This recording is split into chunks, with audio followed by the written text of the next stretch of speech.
go with me to that land. Come and go with me to that land. Come and go with me to that land.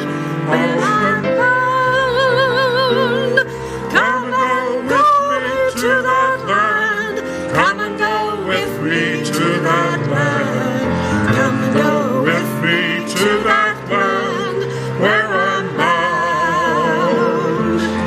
There'll be freedom in that land. There'll be freedom in that land. There'll be freedom in that land where I'm bound. There'll be freedom in that land. There'll be freedom in that land. There'll be freedom in that land where I'm bound.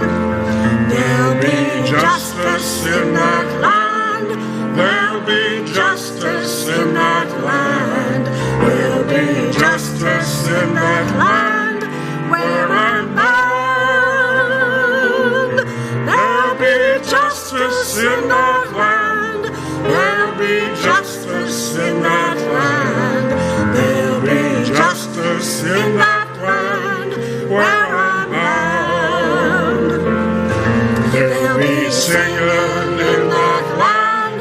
There'll be singing in that land. There'll be singing in that land where I'm bound. Where I'm bound. There'll be singing in that land. There'll be singing in that land. There'll be singing in that land where I'm bound.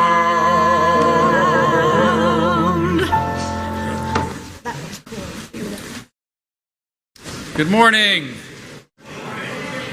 Great to see all of you. Thanks to Doug and Diane Hugan for getting us started this morning. They're going to be helping with our music throughout the service. Deb Jackman, our regular music director, actually called in sick last night and sounds like she has the flu. So please keep her in your thoughts. We've letting her stay home to get the rest she needs and not to spread the germs. So, but thank you both again for helping us with our music today. Appreciate it. Do want to welcome you to the officially welcome you to the Unitarian Universalist Church of Spokane, where our mission is to join together to create a nourishing, liberal religious home and to champion justice, diversity, and environmental stewardship in our wider world, or as we say in short, create community, find meaning, and work for justice. Great to have all of you. Welcome. We welcome all that you bring with you to this space today, all of your unique beliefs, your background, your lifestyle, your experiences, all that make you who you are is welcome here today. This is true of those who are used to hearing me say it, as well as those who might be joining us for the first time today. You're equally as welcome and appreciated.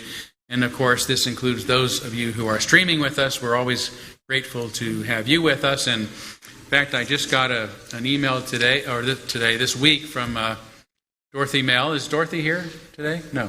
So Dorothy has not been able to make it for a few weeks. But she says, I watch the stream faithfully. So I know I can say hi to Dorothy, and the whole congregation joins in saying hi. So thanks for joining us, Dorothy, as well as everyone else. And if you let me know who you are, I'm happy to give you a special hello, too. So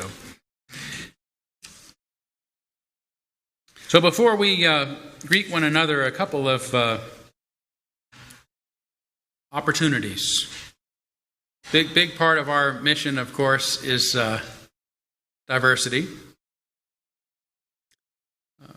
Particularly creating diversity not only within our own church community, but in our world at large. And so towards that endeavor, part of our strategy this year and the coming years is to do some formal work around that. So starting Saturday, December 9th, we are going to have the first of a couple of diversity, equity, and inclusion workshops here in our sanctuary area.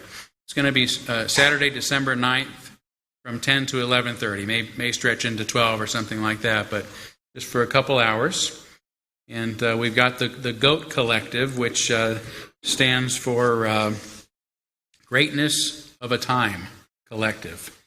And I'm looking forward to that and hope that you'll put it on your calendar and help us learn more about becoming more diverse, both here and in our wider community. So more to come, but I want to start promoting this each Sunday until it happens. And by the way, the GOAT Collective are going to be joining me in the worship service the Sunday before on the 2nd. So you're going to get to know the guys involved and learn a little bit about their stories. And that'll help launch us into this workshop the following Saturday. And,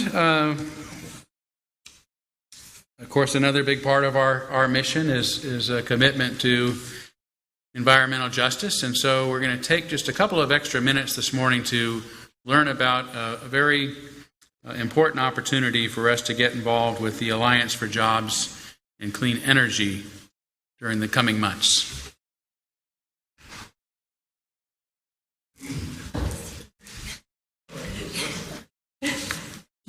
Good morning.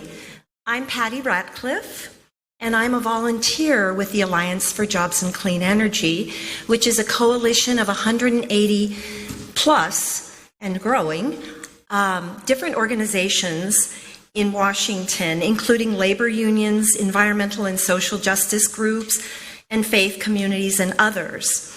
We believe we can fight climate change while creating thousands of really good paying jobs, and doing that by investing in clean energy through passage of a ballot initiative in 2018.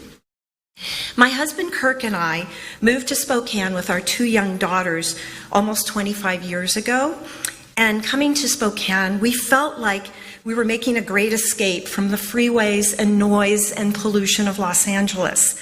Well, come to find out, with heat, drought, and wildfires, it's become increasingly clear that there is no escaping the effects of climate change, no matter where we might go. So I joined the Alliance for Jobs and Clean Energy, having felt very much called in a personal way to do something.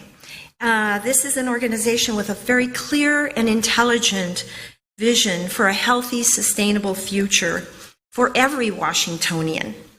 Our plan is to make fossil fuels more expensive by putting a price on carbon pollution and investing the over $1 billion annual revenues into making clean energy more affordable and more available in our state. Additionally, we envision a just transition from fossil fuels to a clean energy economy that will bring jobs to communities of color and low-income people who are the ones hit hardest by unemployment and fossil fuel pollution. The Alliance vision for climate action is unique, and the whole nation will be watching. In order to put this initiative on the ballot in 2018, we'll need thousands of volunteers to gather 350,000 signatures to qualify. Are you ready to join forces with your fellow Washingtonians to inspire and lead the nation into a more sustainable future?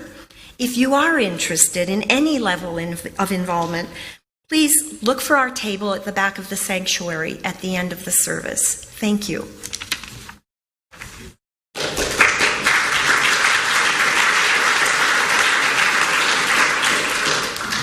Thank you so much. We now have the state government to get something like this through. We just need the signatures. So,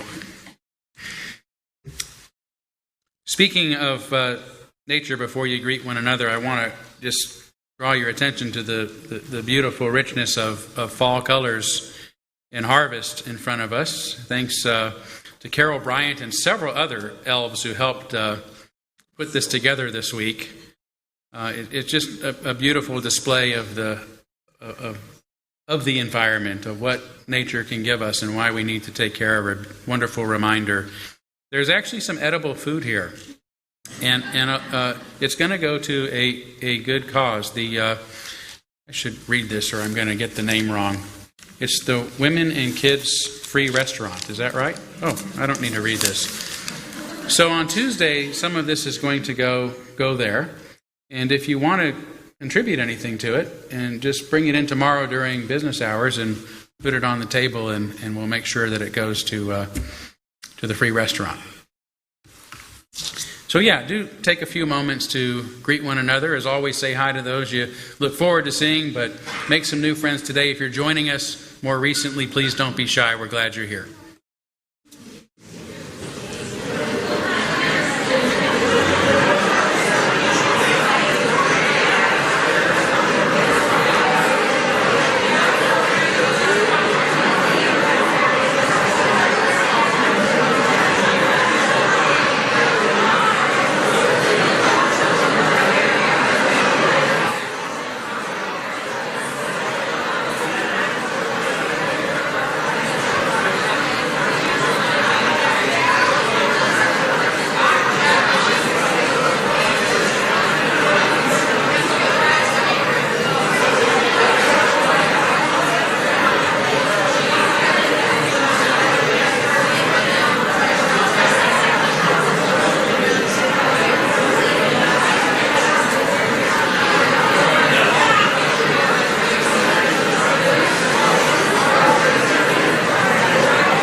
All right, so before we light our chalice, I do want to let you know of a change in our order of service. There'll be a couple of these as we go through musically, but instead of singing number 138 after we light our chalice, our first congregational hymn will actually be number 146. The words will be up on the screen, but just want to make sure if you want to use the hymnal, it's going to be number 146. But let's move forward by lighting our chalice, the symbol of our faith, the symbol of our unity and our solidarity, of our openness and our inclusion, of our community and our individual uniqueness. May this small flame be our offering of warmth to those who are cold and alone, and a light to those in darkness. May it be a flame that ignites justice in our world, and a beacon of hope to those in need, and may it reflect at least a spark of truth wherever truth has been lost, and cast a healthy shadow of doubt wherever it's been found.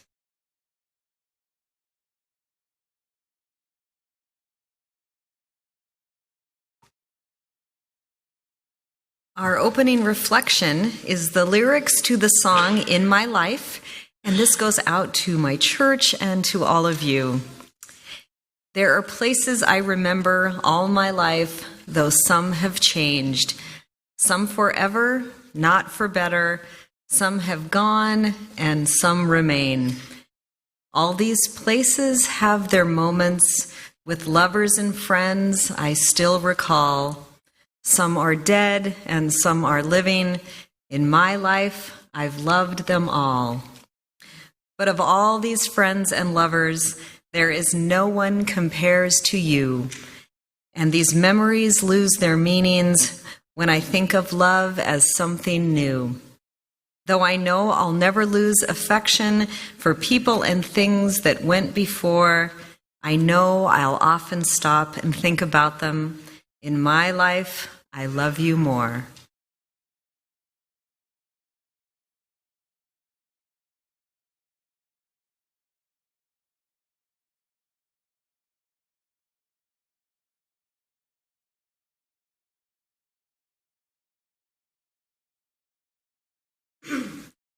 This is a fairly unfamiliar tune, so I really urge you to use the hymnal.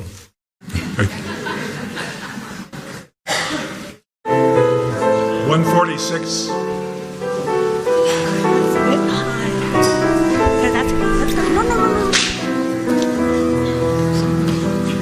Soon that day will arrive when we will be together, and no longer will we live in fear, and the children will smile with wondering whether on that day thunder clouds will appear. Wait and see what a world there can be if we share, you and me. Wait and see what a world there can be if we share, you and me. Some have dreams, some have died to make a bright tomorrow, and our vision remains in our hearts. Now the torch must be passed with new hope, not in sorrow, and the promise to make a new start.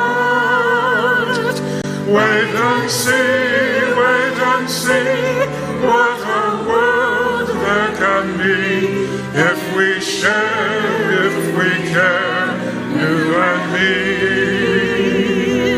Wait and see what a world there can be if we care, you and me.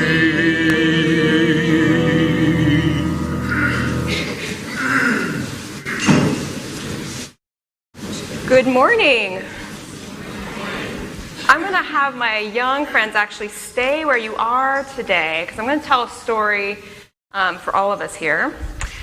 One day when I was 14 years old, I was flipping the channels, going through the channels, and I came across this man with a deep, soft voice and a halo of hair around his head. And in about 30 minutes, he transformed this blank white canvas into this beautiful image of a mountain with a lake and a little creek going through it and a happy tree and another little happy tree. And I was absolutely mesmerized. Do we know who we're talking about here? Yeah, if you don't, you might recognize this man, right? What's his name? Bob Ross. So for the kiddos there, this guy, Bob Ross, had a show called The Joy of Painting. And he would stand in front of that canvas, and it seems like in just 30 minutes, he could create this image almost out of thin air. That's what it seems like. Of course, that's not what was really happening, but that's what it seemed like. And I was so taken in because, believe me, I never thought that I was an artist. I never thought of myself as a painter. I compared myself to other friends. I didn't really have that much talent. But I watched Bob Ross, and I thought, I can do that. Like millions of other people thought when they saw Bob Ross. And I went out and I bought the Bob Ross tubes of paint, the Bob Ross paint palette, the Bob Ross canvas, the Bob Ross whatever. I bought it. I'm amazed I actually even maybe considered getting the Bob Ross hairdo, which, by the way, was not natural. He created that himself. But here's the thing about Bob Ross. If you are an artist, if you're in the art community, you probably wouldn't call Bob Ross an artist, right? That's not really what he was known for. But what he did was he made people believe that they could be artists. He made people believe in their ability, even if we didn't think we had any. And the interesting thing about that is he brought us into his imagination, right? When you say the happy trees, and the friendly little rocks, and the friendly little birds, right? Imagination is about envisioning something that is not yet there, right? It's about thinking of potential. And even though I wouldn't say that Bob Ross and these other people I'm going to mention are alike, there is something interesting about Bob Ross, right? What Bob Ross did to his canvas, that blank white piece of paper, is what other people did with their imagination. Like what Martin Luther King Jr. did with the words, "I have a dream." Or what Barack Obama did with the words, "Yes, we can." Not "yes, I can," but "yes, we can." People like Bob Ross, Martin Luther King Jr., Barack Obama, bring us into their imagination, make us part of it. Bob Ross didn't say sad trees or angry birds, right? He talked about a beautiful vision that we could all hope for, just like the others I mentioned. And so, if we are to think of our lives going forward today as a work of art, what will you paint on your canvas? Thank you. Can we sing the kids out?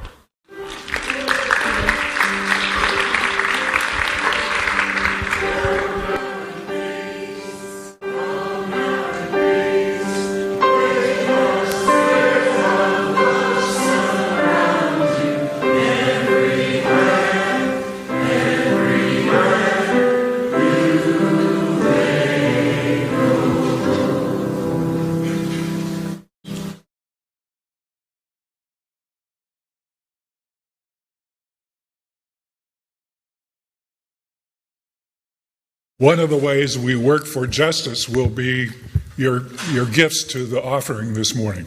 I'm a member of the sanctuary team, which was resolved to implement last winter by our Board of Trustees. Since then, a committee of members has been working, meeting almost every 2 weeks to raise money and to find out how this congregation can support immigrants that are threatened with deportation and their families that may be heavily impacted by loss of a breadwinner from their family. And so one of the ways that we'll do that will be to grant funds for needed legal advice and an attorney. Another way would be to support families while their loved one is gone. You may not know, there hasn't been much information, but in this week's Inlander is a story by quoting an attorney about the amount of need for this. There's also, I guess that's it. And so we gratefully receive your offerings this morning and for the sustenance of this church and also the greater community.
Nicolina, thank you so much.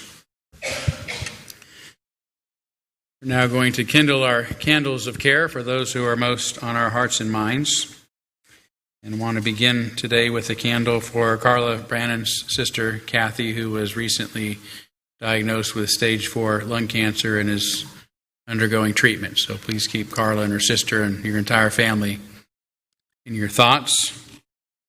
Also want to kindle a candle for church member Elaine Stevens, who is recovering from a bad case of pneumonia right now. Is in the hospital for that. May do some rehab too before she goes home. So pretty serious. So let's take a moment of silence on behalf of others we might be thinking of today. And as always, you'd be welcome to name them at this time if you'd like.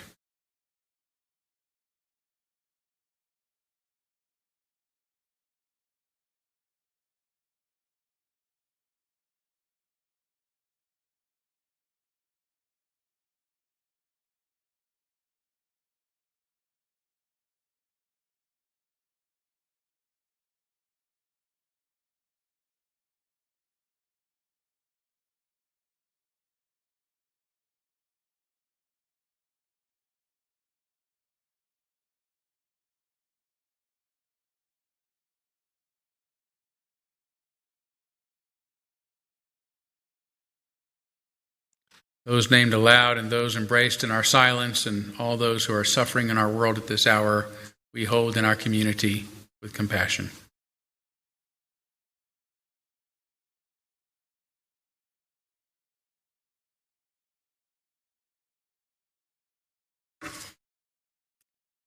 We'll enter into meditation with a few lines from the John Lennon song, Mind Games. Love is the answer, and you know that for sure. Love is a flower. You got to let it grow.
Today's message is going to be focusing on the very familiar John Lennon song, Imagine. But I wonder if it would be more appropriately titled Possibilities than Imagination, like the story Rochelle told about that blank canvas and actually making a vision come true. And that's what I see the song as, is not a dream, but a reality, a potential reality. And a new voice in making dreams come true is Muhammad Yunus. For those who know his work, he won a Nobel Peace Prize for instituting microloans, particularly to some of the poorest women in the world, helping them become independent and create successful businesses. So he's written a new book called The World of Three Zeros: The New Economy of Zero Poverty, Zero Unemployment, and Zero Net Carbon Emissions. Sound possible? Here's the last 3 paragraphs of his introduction. The redesigned economic engine has 3 basic elements. First, we need to embrace the concept of social business, a new form of enterprise based on the human virtue of selflessness. The human virtue of selflessness. That's not a term we hear too often. Second, we need to replace the assumption that human beings are job seekers with the new assumption that human beings are entrepreneurs. Third, we need to redesign the entire financial system to make it work efficiently for the people at the bottom of the economic ladder. Thousands of people in countries around the world have joined the effort to build a new version of capitalism. Hundreds of social businesses have been established around the world, in addition to the ones I have created in Bangladesh since the Grameen Bank opened to address the problems that traditional capitalism has created. In the chapters that follow, I'll describe these experiences and the lessons they offer about the enormous potential of fresh economic thinking to transform human society. If we are willing to reconsider the assumptions underlying neoclassical economics, we can develop a new economic system designed to truly serve the needs of real human beings, creating a world in which everyone has the opportunity to fulfill his or her creative potential.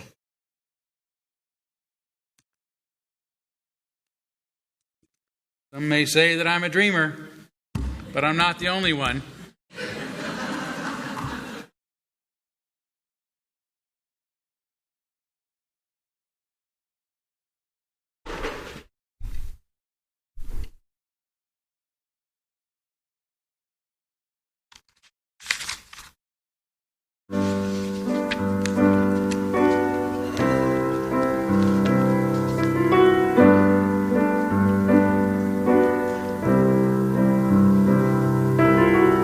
Imagine there's no heaven.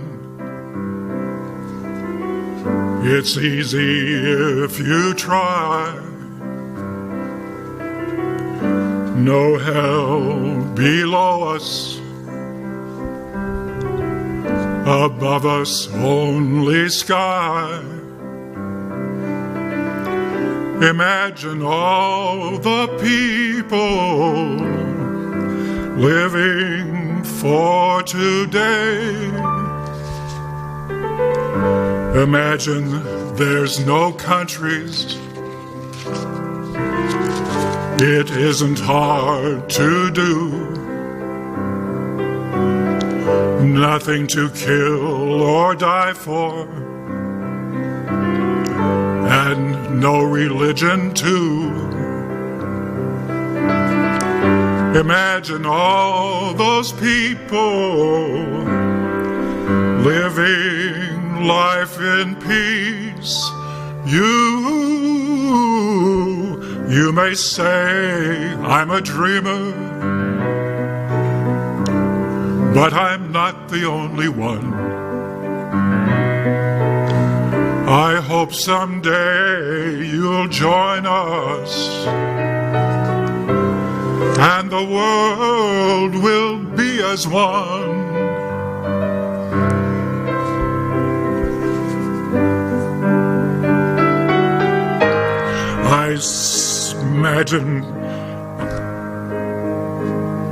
I imagine no possessions.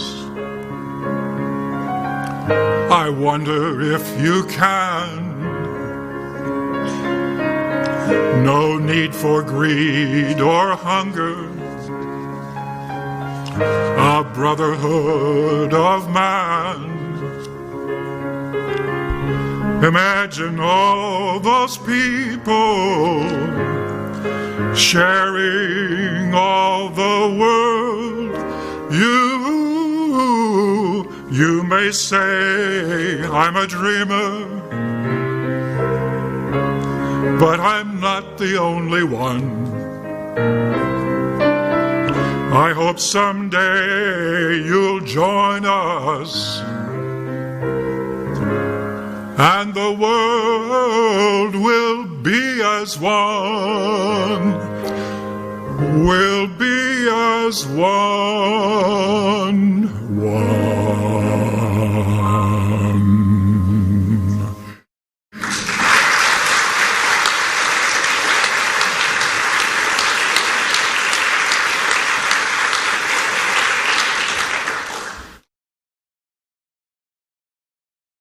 Thanks again, Doug. Some of you may recall that Doug sang that for us just last month, and before anyone knew that I was going to be giving a sermon on it this month. And I've had more than one person come to me and ask when they found out about this Sunday's service if Doug was going to sing that again. And believe me, it wasn't a rhetorical question. Or it was a rhetorical question, I should say. Even better. Oh, ruined the punchline.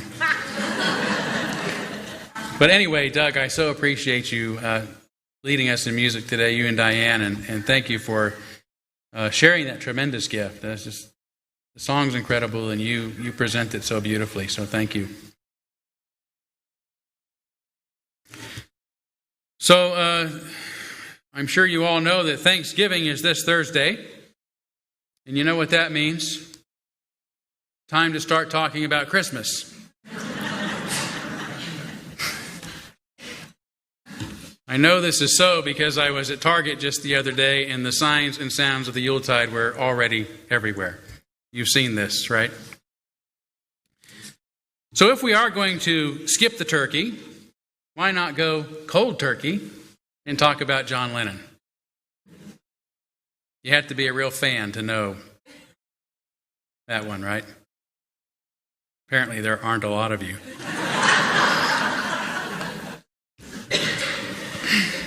So all bad kidding aside, when I think of this late Beatles' greatest song, Imagine, I always think of the holidays. I recall Imagine being chosen as the best song of all time in 2001, according to 50,000 readers polled by The Observer in the UK. But I think when considering what it's about, Imagine is also the greatest Christmas song ever. Just think about all the popular Christmas songs that dream of world peace. Like I'll Be Home for Christmas, written in 1943 amidst World War II, expressing a soldier's wish to come home for the holidays, if only in my dreams. Although Blue Christmas didn't become a holiday classic until Elvis recorded it in 1957, it was written in 1948, at the end of the war, and was remembered as such when Vince Gill re-recorded it 50 years later, in 1998, accompanied by a music video in which he played an American soldier trapped in Belgium on Christmas Eve, 1944, having a blue Christmas, being separated from his family.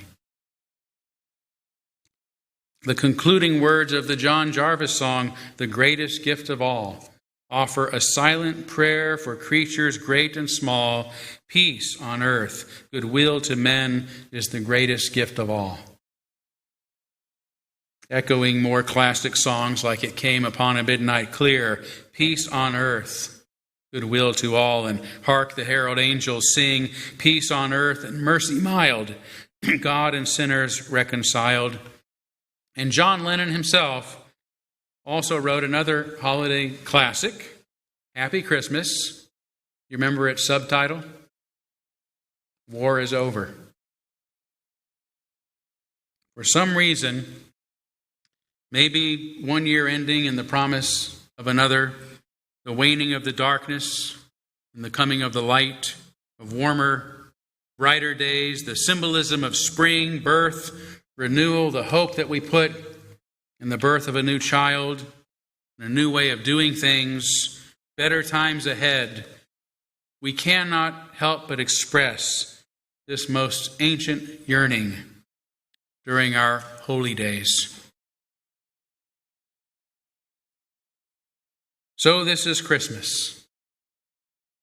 And what have you done? Another year over, and a new one just begun. I hope you have fun, the near and the dear one, the old and the young. A very Merry Christmas and a Happy New Year. Let's hope it's a good one, without any fear. And so this is Christmas for weak and for strong, for rich and the poor ones. The world is so wrong. And so happy Christmas. For black and for white, for yellow and red one, let's stop all the fight. A very Merry Christmas. Happy New Year. Let's hope it's a good one, without any fear. These are profoundly moving sentiments. Still, I think Imagine is the best holiday song because it asks us to envision a world without all the causes of war to begin with. No countries, no possessions, no greed or hunger,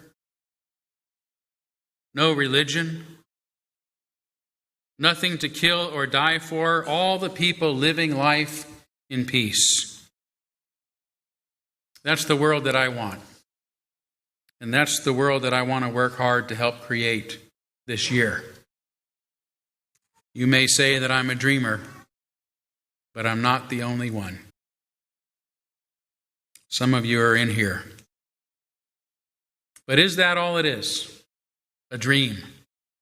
A figment of Lennon's own imagination? Was he high? Was he hallucinating? Probably. Was he transcendentally meditating when he wrote Imagine? We might just as well believe in Santa Claus as really think war will end and world peace will ever come. Maybe. But Lennon's dream of a better world was taken seriously enough to make him a lot of enemies. Mark Chapman, the gunman who killed him shortly before Christmas 1980, may have been Lennon's most lethal adversary, but he was far from his most powerful. You see, Lennon did more than just imagine world peace. He used his tremendous popularity to help make it a reality. During the Vietnam War, for instance, he initiated a national billboard campaign calling for the war's end. He participated in and financed peace rallies and concerts protesting the war. In 1969, he said, "What would Christ have done if he had advertisements, TV, records, films, and newspapers? The miracle today is communication, so let's use it." And he did. Lennon, who once bragged that the Beatles were more popular than Jesus, used his popularity, his fame, and his ability to reach millions through the media to help make real the world he imagined. In so doing, however, he incurred the wrath of his most powerful adversary ever. You know who it was? What's that? The United States, yeah. The United States President, Richard Nixon. Prior to the presidential election in 1972, less than a year after releasing Imagine, Lennon planned a national concert tour to protest the war in Vietnam, which meant that he would also be protesting the re-election of Nixon. The first that this was brought to the attention of the White House came through a memo from the Senate International Subcommittee addressed to Bill Timmons, assistant to the president, and copied to Attorney General John Mitchell. Here's what it said. "Dear Bill, find attached a memorandum to me from the staff of the Internal Security Subcommittee of the Judiciary Committee. I'm a member of the subcommittee as well as the full Judiciary Committee. This appears to me to be an important matter, and I think it would be well for it to be considered at the highest level As I can see, many headaches might be avoided if appropriate action be taken in time. With kindest regards and best wishes, very truly, Strom Thurmond. The memo attached to this letter claimed that Lennon was connected with radical New Left leaders, Ronnie Davis, Jerry Rubin, Leslie Bacon, Stud Albert, Jay Craven, and others who have recently gone to the New York City areas. This group has been strong advocates of the program to dump Nixon. They have devised a plan to hold rock concerts. In various primary election states for the following purposes: to obtain access to college campuses, to stimulate 18-year-old registration. Can you imagine? To press for legislation legalizing marijuana, to finance their activities, to recruit persons to come to San Diego during the Republican National Convention in August 1972. These individuals are the same persons who were instrumental in disrupting the Democratic National Convention in Chicago in 1968.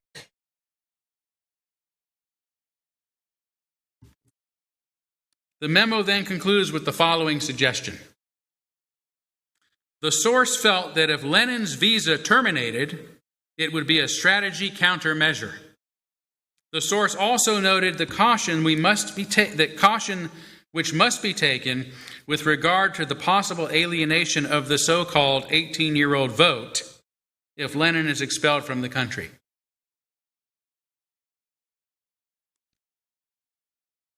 A short time later, on March 6, 1972, the following reply was sent to Strom Thurmond. Dear Strom, in connection with your previous inquiry concerning the former member of the Beatles, John Lennon, I thought you would be interested in learning that the Immigration and Naturalization Service has served notice on him that he is to leave this country no later than March 15th. You may be assured the information you previously furnished has been appropriately noted. With warm regards, sincerely, William E. Timmons, Assistant to the President.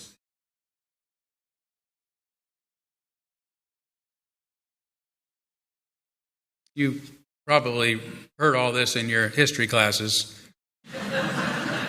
What? What? They didn't tell you this in school? So Lennon fought the deportation and won, but the government did not end its battle against him. The Nixon administration went on to illegally use the CIA and the FBI to deal with Lennon in a covert Nixon re-election effort. Of course, none of this disturbing information became public until more recently, during the Clinton administration, after the ACLU won a battle on behalf of historian John Wiener, who requested a look at the Lennon file under the Freedom of Information Act as early as 1981, just months after Lennon's death. His initial request was denied under the claim that releasing the material would threaten national security. Never heard that excuse before. After a long court battle, Wiener finally won the right to view and subsequently make public much of the Lennon file, except for 10 documents and a file said to have been destroyed by the FBI's Miami office. One of the arguments in favor of Wiener was the use of the CIA to investigate an individual in the United States, which is illegal according to the National Security Act of 1947, which prohibits the agency from conducting, as it says, investigations inside the continental limits of the United States. The Supreme Court agreed that the CIA had abused its powers and ordered the files released.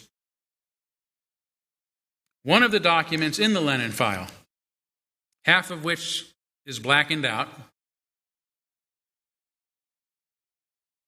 has this anachronistic heading, chaos. And this turned out to be part of the CIA's illegal covert operation to conduct surveillance on domestic political dissidents. Operation Chaos was exposed in 1976 by the House Subcommittee on government information and individual rights. The CIA director at the time, George Bush Sr., testified before Congress that the operation in practice resulted in some improper accumulation of material on legitimate domestic activities. When the subcommittee asked to view the list of those investigated by Chaos, Bush suggested that all the information improperly collected be destroyed instead, which would have also been illegal under the Freedom of Information Act. Thank goodness there are repercussions for this, and those in charge of these sort of illegal activities could not go on to, say, be president themselves someday, right?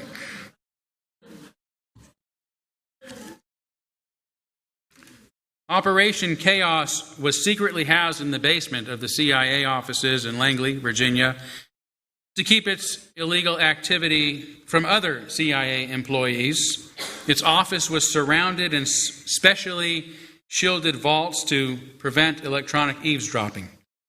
Under Nixon, Chaos was expanded to 60 agents who became, according to Professor Weiner, the president's primary source of intelligence in anti-war leadership. But keep in mind, however, the worst crime against Lennon was not the federal agencies illegally gathering information about him, but that they were also used to conspire against him. After the first attempt to have him deported failed, the feds realized they'd have to catch him in a crime before trying again. On July 27th, 1972, the acting director of the FBI sent a memo to all law enforcement agencies in Miami, where Lennon was expected to travel during the Miami Republican National Convention, stating, "Miami should note that Lennon is reportedly a heavy user of narcotics, known as downers. This information should be emphasized to local law enforcement agencies with regards to subject being arrested, if at all possible, on possession of narcotics charges. INS has stressed to Bureau that if Lennon were to be arrested in U.S. for possession of narcotics, he would become more likely to be immediately deportable." Even without the destroyed Miami files, the ACLU had enough evidence to prove the FBI's abuse of power, and in 1976, Senator Frank Church, chairman of the Senate Select Subcommittee on Intelligence and father of renowned Unitarian Universalist minister F. Forrester Church, said that the FBI demonstrated a pattern of reckless disregard of activities that threatened our very Constitution. Thus, unable to make headway on removing agitator Lennon from the country, the committee to re-elect the president decided to conspire against the young dissidents he was agitating. G. Gordon Liddy and E. Howard Hunt suggested they spend $1 million to mug demonstrators at the Republican National Convention and abduct their leaders to Mexico. Attorney General Mitchell balked at the illegal and costly solution, only to agree to Liddy's Plan B: break into the Democratic National Committee headquarters to plant bugs and photograph documents.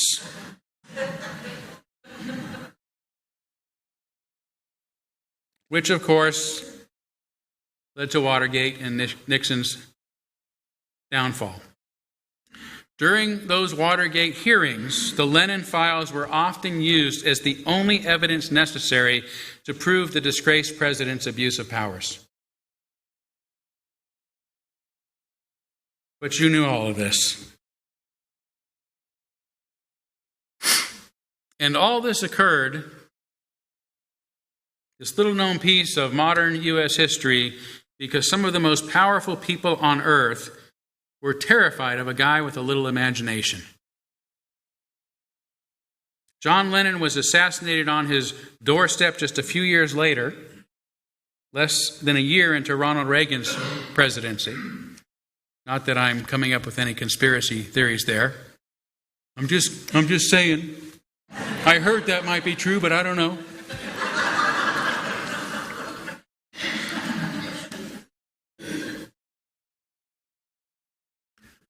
But Imagine is still considered one of the greatest songs ever, and still makes us pause to envision a world without countries, or possessions, or religions, or greed, or anything else worth fighting about. Just how dangerous could this dreamer have really been? To answer this, we must do more than consider Imagine just a great song. We must see it as a real possibility. Firstly, calling for a world without borders. A world without borders. No countries means no walls. It means no immigrants, no foreigners, no dominant world powers, no underdeveloped nations being exploited by the developed world. A world in which we recognize not a dream, but the reality, as Chief Joseph said, that the earth is the mother of all people, and all people should have equal rights upon it. It would mean a global society, a global government, a global democracy. Some may say that I'm a dreamer, but I'd say those stuck in the old paradigm of nation states are the ones not dealing with reality. The only people on earth who still think the United States is an isolated nation are the people within its imaginary borders. The U.S. wields influence all over the world. It has more foreign military bases than there are countries on the planet. Our businesses have gone global. The workforce is global. Almost half of our national debt, close to $7 trillion, is owed to foreign countries. And according to the Commerce Department, they also own more U.S. assets than Americans do. By the trillions.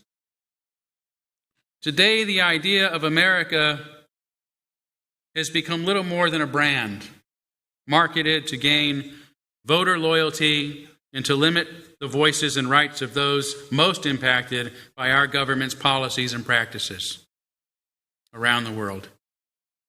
The reality, as I see it, is that we already are one world and one people. We're just not acting like it or thinking like it yet. As for no possessions, I'd settle for a world in which we spread the wealth a little more, in which there's a just distribution of resources, in which the top 1% don't own everything and the top 10% don't own just about everything else, in which nobody must go hungry or be homeless or have their environments destroyed by some greedy little pigs who don't know when they've had enough.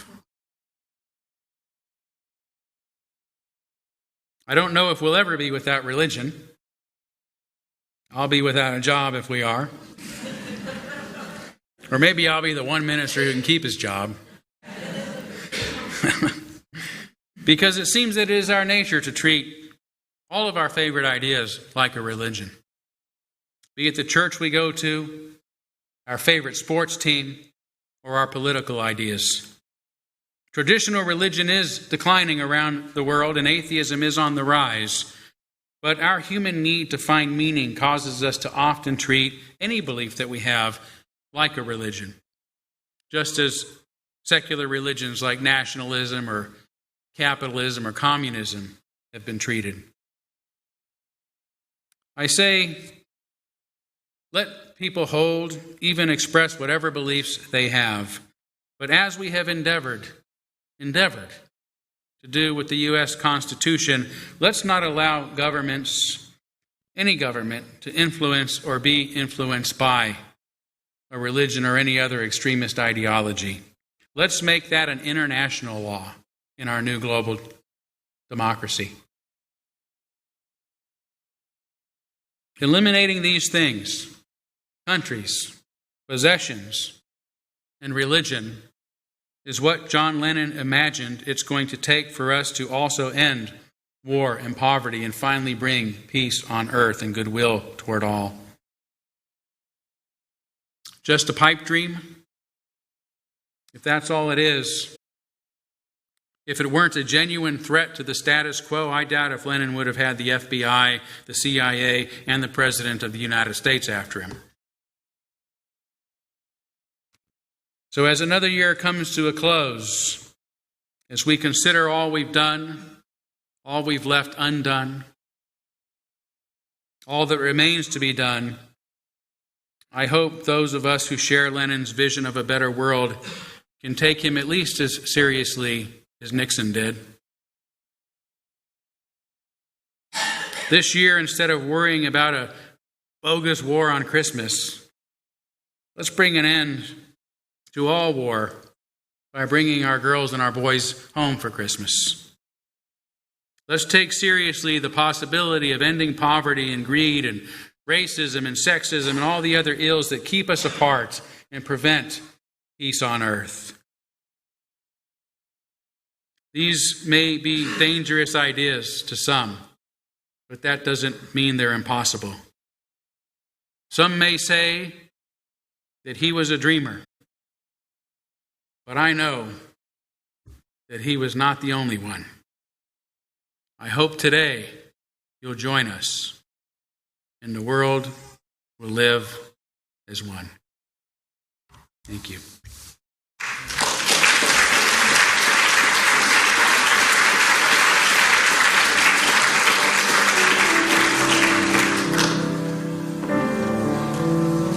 Please stand instead of 146, the screen.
You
I will send you out today with another few lines from Mind Games.